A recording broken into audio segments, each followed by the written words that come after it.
Old pension scheme पर विवाद बढ़ता जा रहा है। चुनाव आते ही पुरानी पेंशन योजना का मुद्दा बाहर आ जाता है। जैसा कि आप सभी लोगों को पता है कि आने वाले समय में 5 राज्यों में चुनाव है, उसके अलावा 2024 में लोकसभा का चुनाव है। राजनीतिक पार्टियां इसके माध्यम से अपना वोट बैंक बढ़ाना चाहती हैं। अभी चुनाव का मौसम शुरू होते ही एक बार फिर ओल्ड पेंशन स्कीम पर विवाद बढ़ गया है। आम आदमी पार्टी ने बीते दिनों पंजाब में यह वादा किया था। आम आदमी पार्टी और कांग्रेस लगभग हर विधानसभा चुनाव में ओल्ड पेंशन स्कीम लागू करने का वादा कर रही है। राजस्थान और छत्तीसगढ़ सरकार ने इसे लागू कर दिया है और आप सरकार पंजाब में इस स्कीम को लागू करने की तैयारी में है। गुजरात चुनावों में भी आप और कांग्रेस दोनों ने ही पुरानी पेंशन योजना को लागू करने की बात की। इधर केंद्र सरकार का कहना है कि इससे अर्थव्यवस्था हिल जाएगी। केंद्रीय वित्त आयोग के चेयरमैन एन.के. सिंह ने पुरानी पेंशन योजना को देश की अर्थव्यवस्था के लिए अन्यायपूर्ण बताया था। वहीं उन्होंने इस विषय में सभी राज्य सरकारों को कड़ी आपत्तियों के साथ चेतावनी पत्र भी भेजा और उन्होंने कहा कि आने वाले समय में सरकार के खजाने पर इसका बोझ पड़ेगा और आर्थिक व्यवस्था चरमराने की स्थिति में आ जाएगी। नमस्कार साथियों, आज के सेशन में हम बात करेंगे कि ओल्ड पेंशन स्कीम जो अभी हाल ही में काफ़ी ज़्यादा विवादों में है, उसको क्यों बंद किया गया, और उसके बाद देखेंगे कि क्या है ओल्ड पेंशन स्कीम और फिर उसके क्या फ़ायदे हैं, क्या नुकसान हैं। एनडीए यानी कि राष्ट्रीय जनतांत्रिक गठबंधन सरकार ने 1 अप्रैल 2004 से ओल्ड पेंशन स्कीम को बंद कर दिया था। यानी कि 2004 में पंडित अटल बिहारी वाजपेयी की सरकार में इस पेंशन स्कीम को बंद कर दिया गया था और एक नई योजना चालू की गई जो न्यू पेंशन स्कीम के तौर पे जिसे आप जानते हैं। पुरानी पेंशन स्कीम जो थी उसमें सारी धनराशि सरकार दिया करती थी, लेकिन जो नई पेंशन स्कीम आई उसमें जो कर्मचारी होता था उसके मूल वेतन का 10% हिस्सा और उसके अलावा 14% का योगदान सरकार दिया करती थी। इसके बाद नई पेंशन स्कीम को लागू किया गया। नई पेंशन स्कीम लागू होती थी 2005 के बाद से जो सरकारी कर्मचारी हैं उन पर। 2004 से ही नई पेंशन स्कीम को लेकर विवाद बढ़ता चला गया। बहुत सारे प्रोटेस्ट, बहुत सारे आंदोलन, जगह जगह कर्मचारियों के आंदोलन, जगह जगह हड़तालें, ऐसी चीज़ें समय समय पर घटती रही हैं। बहरहाल जब चुनाव आता है तो ये चीज़ें और ज़्यादा बढ़ जाती हैं। सरकार ने 2004 में इस पेंशन स्कीम को बंद करने के पीछे तर्क दिया था कि इससे सरकार के खजाने पर भारी बोझ पड़ रहा है और अर्थव्यवस्था भी प्रभावित हो रही है। बाद में तब से अब तक एनपीएस यानी कि न्यू पेंशन स्कीम चली आ रही है। ओल्ड पेंशन स्कीम 2004 से पहले के कर्मचारियों को मिल रही है।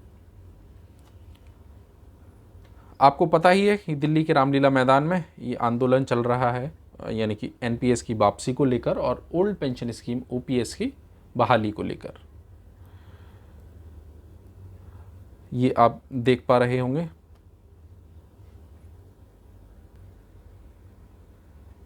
अब हम बात करते हैं कि ओल्ड पेंशन स्कीम क्या है। ओपीएस के नाम से अभी आजकल काफ़ी ज़्यादा चर्चाओं में है। ओपीएस जो थी ओल्ड पेंशन स्कीम, वो पोस्ट रिटायरमेंट के बाद जो बेनिफिट मिलते थे वो, यानी कि जो व्यक्ति जब अपनी सर्विस पूरी कर लेगा उसके बाद जब रिटायर होगा तो सरकार उसको एक महीने के तौर पे हर महीने एक धनराशि प्रदान करेगी जो उसकी पेंशन होगी।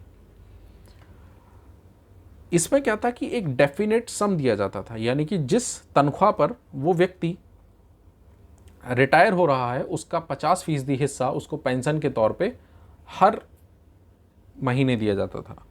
उसके अलावा उसे साल में 2 बार डियरनेस अलाउंस भी दिया जाता था और फुली गवर्नमेंट पेबल, यानी कि जो स्कीम या जो पेंशन स्कीम थी वो फुली गवर्नमेंट फंडेड थी, यानी कि इसमें कर्मचारी का कोई योगदान नहीं रहता था।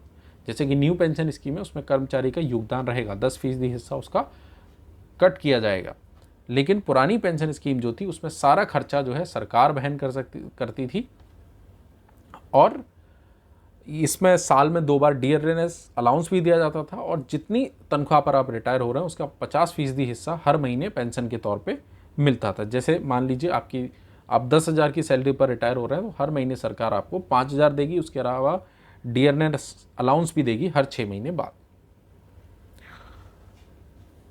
अब इसके प्रोज की बात करते हैं कि क्या इसके फायदे थे। After retirement the plan guarantee study income for life, एक जीवन भर के लिए रिटायरमेंट के बाद एक सीमित इनकम जो है आती रहती थी, इनकम मिलती रहती थी, जिससे व्यक्ति को किसी प्रकार की कोई चिंता नहीं होती थी।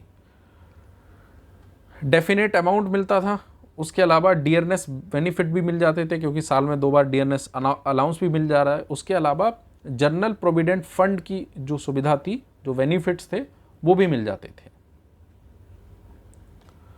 तो ये इसके फायदे थे ओल्ड पेंशन स्कीम के, कि एक फिक्स्ड इनकम आ रही थी। दूसरा, आपकी सैलरी से कुछ भी डिडक्ट नहीं किया जाना था, सारा खर्चा सरकार वहन करती थी, और डियरनेस अलाउंस भी साल में 2 बार मिल जाता था। उसके अलावा GPF की फैसिलिटी भी, फ़ायदे भी मिल जाते थे। अगर हम कॉन्स की बात करें तो इस पर सरकार के जो खर्चे थे उस पर बहुत ज़्यादा बोझ पड़ रहा था। ठीक है, बजटरी एलोकेशन होता था, यानी कि जब बजट पेश किया जाता था तो सरकार की तरफ से जो एक फिक्स्ड अमाउंट है वो पेंशन के लिए रखा जाता था। 2020 और 21 में जो बजटरी अलाउंस था वो 3,86,000 करोड़ रुपए के आसपास था। ठीक है, ये डाटा आप देख रहे होंगे, 3,86,000 करोड़ रुपए। वर्किंग क्लास था, इसकी वजह से वर्किंग क्लास जो है उसके ऊपर थोड़ा बर्डन भी बढ़ रहा था। ठीक है, क्योंकि आने वाली जो पीढ़ी है उसके लिए थोड़ा घातक सिद्ध हो सकता है ये चीज़ें।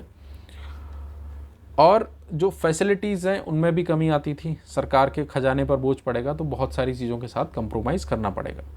तो ये इसके नुकसान थे। बीते कुछ समय पहले SBI के अर्थशास्त्रियों ने एक रिपोर्ट निकाली थी, और उस रिपोर्ट के मुताबिक जो पुरानी पेंशन योजना है वो आने वाले समय में इकोनॉमी के लिए घातक साबित हो सकती है। बहुत से राज्य हैं जिन्होंने पुरानी पेंशन योजना को लागू कर दिया है। इस रिपोर्ट में कहा गया कि गरीब राज्यों की जो कैटेगरी में जो स्टेट आते हैं, जैसे छत्तीसगढ़, झारखंड और राजस्थान, उनमें सालाना पेंशन की देनदारी लगभग 3 लाख करोड़ रुपए अनुमानित है। झारखंड के मामले में यह 217% है, राजस्थान में 190% और छत्तीसगढ़ में 207% है। रिपोर्ट में सुझाव दिया गया कि सुप्रीम कोर्ट द्वारा गठित समिति ऐसे खर्चों को राज्य की GDP या राज्य के कर संग्रह के 1% तक सीमित करे। इधर एक्सपर्ट के मुताबिक पहले से ही बहुत सारे राज्य हैं जो कर्जे में डूबे हुए हैं, और ऐसी कोई योजना अगर वो लागू करते हैं तो वो राज्य के लिए मुसीबत का कारण बन सकती है। इससे आगामी जो सरकारें होंगी उनके ऊपर वित्तीय बोझ बढ़ेगा, कर्जा बढ़ेगा। तो आज के सेशन में इतना ही। ऐसे ही और इन्फॉर्मेटिव वीडियोस के लिए चैनल को लाइक करें, शेयर करें, सब्सक्राइब करें। धन्यवाद। जय भारत, जय विश्व।